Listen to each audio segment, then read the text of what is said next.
Hey guys, welcome to Flat Top King. Hey, today, woo, we got that prime brisket from Costco. We're gonna put it on the Weber Kettle. You guys stay tuned.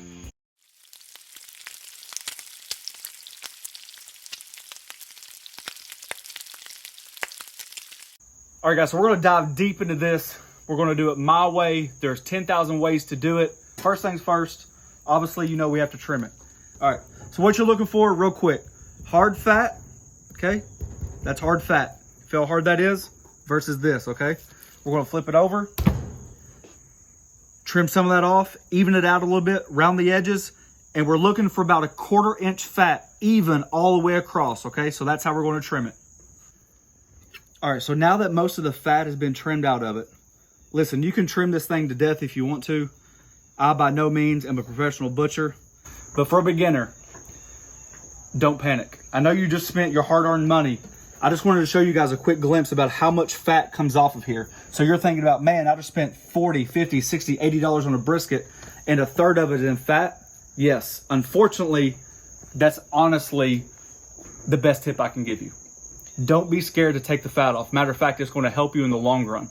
But what we're going to do with the fat is my specialty. We're going to render it down, take the solids out, get an ejector, and then pump this prime brisket back up with its own fat, because I've told you 1,000 times, if fat is flavor, what can go wrong, right?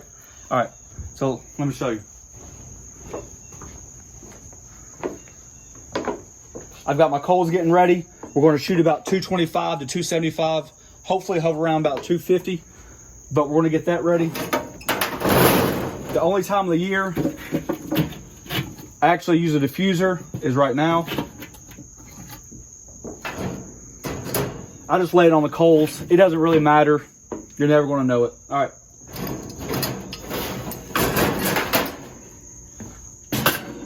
We're setting it up for a 2-zone cook. So all of our coals are going to be here and our brisket's going to be here. So what we're going to do is close our grill, keep all the vents open, and we want to bring it up to about 200. Once it's up to about 200, we're going to dial our vents back down and get it settled in, hopefully about that 250 mark. All right, so all I've done is put all that beef fat about medium heat in a large pan, okay, and just let it go. The point is, all this fat is going to render out. Once it's done, we're going to take the solid out and keep the liquid fat, and from there,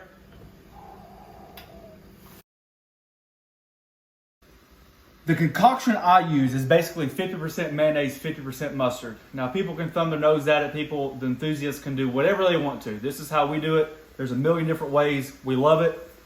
And to be honest with you, if you like something, then just stick with it, okay? Just a good massage. You're not trying to coat it like a dang good old BLT or tomato sandwich, but you just want a light coating to be able to catch all those seasonings. All the sides, all the nooks and crannies, everything. That's probably enough. Yeah. See that? That's probably enough to go and turn it over and coat this side as well. Now this side's not near as important because although it can build the crust, you're not going to be able to really penetrate that fat that you kept on there, okay? All this is going to be able to hold the seasonings a little bit thicker than what you normally would, okay? Here we go. I use salt, pepper, and garlic. Just a nice dusting all the way across. I typically do not do a barbecue seasoning on my brisket simply because my family can't eat a whole brisket at once. So we're going to go heavy on the pepper on the fat side. Okay. Heavy on the salt. Remember, this is a big piece of meat and it can handle it. Quick tip. I cook my brisket fat side down. Some people say yay, some people say no. That's just what we do. I cook it fat side down. So this will be grill side down. When we get out there, I'll go and re-season it. That way you're not losing all your seasonings on your cutting board.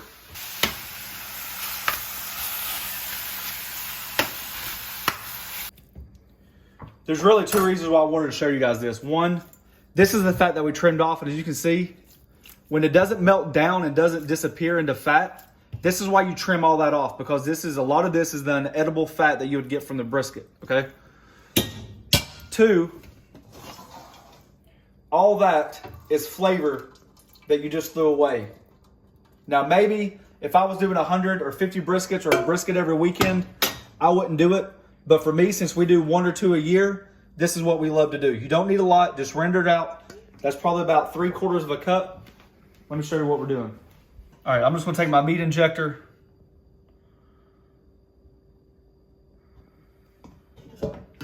And we're just gonna go into the fat and the point. You don't have to have a lot. Little goes a long ways. All you're doing is just adding tons of flavor back to it. Moisture, okay?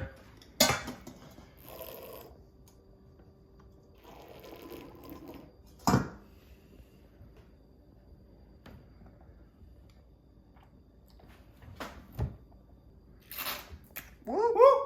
Squirter. Fat on the floor. All right, let's go outside with our seasonings. Our grill's up to temp. You guys see how much juicy it is before you even go on the grill? Now that's not going to affect the bark whatsoever. Now, like I said, I'm going to put this fat side down.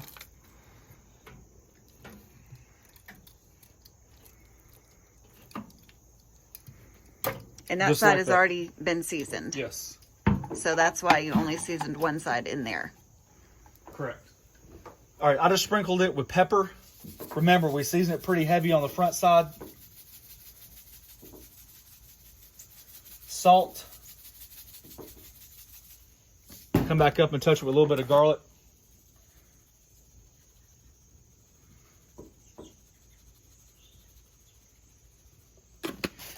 The reason why I do it like this, so that way when you touch it, you don't have any smudges that you have to go back over and fix. That's the reason why you season the bottom First, and then flip it, and then season the top, okay? On the grill. Yep. All right, our kettle is about 250, okay? We're not going to do a lot of filming after this. Your target temperature is about 160. It's going to take roughly 4 to 5 hours to get there, okay? Every hour, I'm going to come back in, I'm going to spritz it. I'm going to just baste it with a 1/4 cup of Worcestershire sauce, a 1/4 cup of apple cider vinegar. That's it. After that, once we get up to 160, I'm going to wrap it in that peach paper. You guys see me doing my pork butt. If you guys don't, you guys check that link there. And then I cheat. This is how we do my brisket. From there, we finish it off in the oven. We're going to go about 225. We're going to let it go all night. And then our next target temperature is going to be about 203. From there, we're going to come back to you guys with a couple sneak peeks here and there. All right, guys, 1 hour in. You guys can see that rolling smoke. I think I forgot to mention it. I've got a apple and a block of hickory. 2 of my favorite smokes. It's really going to matter. It's just going to be your preference. Pegging at 250. Woo! Okay, still a little wet. There's no reason to spritz it right now. Ah, smoke got my eyes. Ah! All right, the point is we're about an hour in. As you guys can see that the meat is still pretty moist. There's no reason to spritz or moisten more at this time. The whole point about getting as much smoke as you can is to start drying it out and building that bark and building that crust. So we're going to hold off for another hour. Still pegging around 250. That's exactly where we want it. All right, guys, we're in hour 2. You guys can see a lot have changed. I'm just going to go ahead, since we're working about a 4-hour window here. Just flip it around. Just make sure it's cooking evenly. No hot spots or anything like that. Come back in here with our little juice. Some people spritz.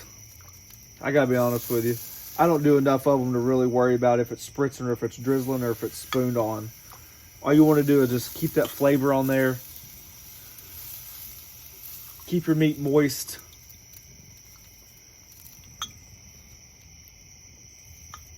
That's about all you can ask for. Woo! So that juice is probably where we injected it earlier. All right, guys, so it's been about 4 hours. I'm shooting about 163, 164. And then all we're gonna do is just wrap this bad boy up. I got the oven set up. It's at 225. And I'm about to get some night-night. Tired. This is what you call a labor of love, ain't it? All right. I actually like the vinegar sauce. So I typically at this point just put a little bit more on there than normal.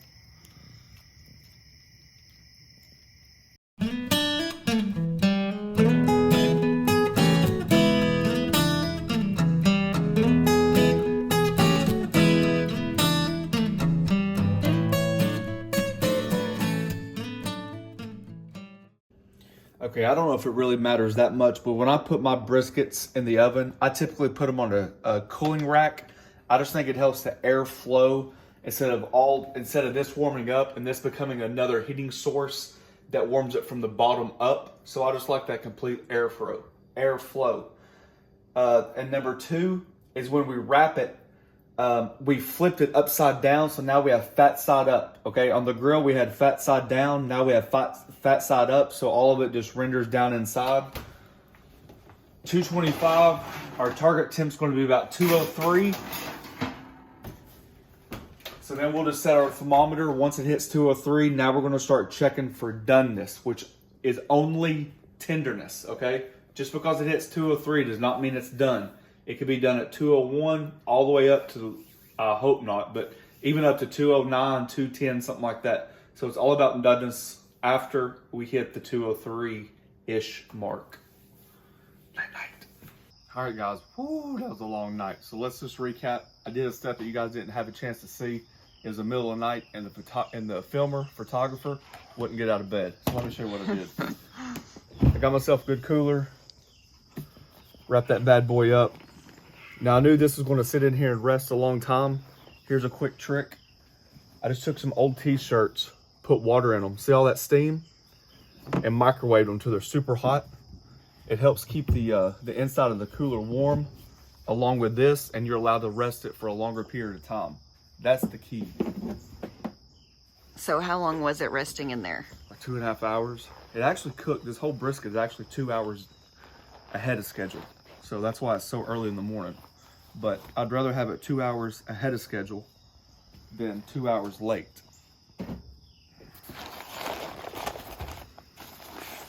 Moment of truth. I guess that's what they call it. I guess you can tell by the paper that the fat was there. That's always a good sign.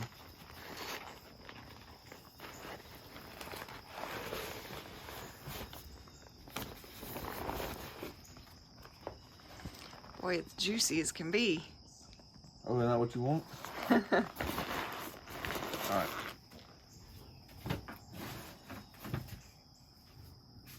So before we slice it, you guys see the grain running this way?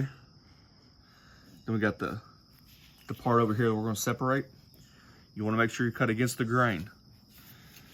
So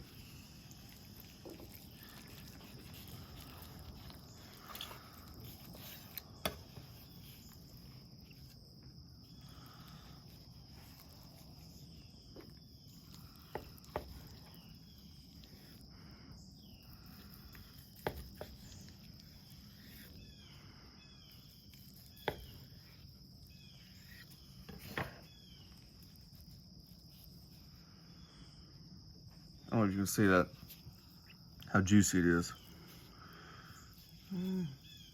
Just pulls apart.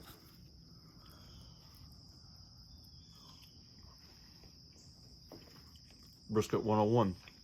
Dang good brisket too. Okay. Like I said, you didn't learn any tricks or secrets that you probably didn't already know. Let's just see how juicy it is. I'm trying to see. Oh. I mean, you don't even have to press it. You can see how juicy it is. Okay, now where's my bite? Now, would that be like the burnt end part right there? Yes. But forget the burnt ends. We're gonna eat it anyway. Yeah, I like it.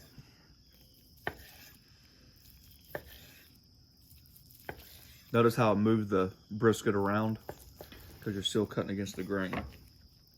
See that? Oh.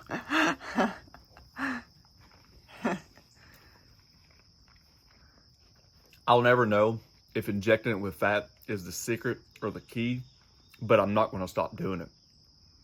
Next on the list, we're going to take this fresh brisket, take some awesome bagels, put it on the flat top with some good eggs, have like a bagel, brisket, egg, and cheese sandwich. Thanks for watching. Hope you learned something that you didn't know. Make sure you press that subscribe button, pound the notification button. I think I'm going back to bed for an hour. Mm-hmm. We're getting back in bed. Peace.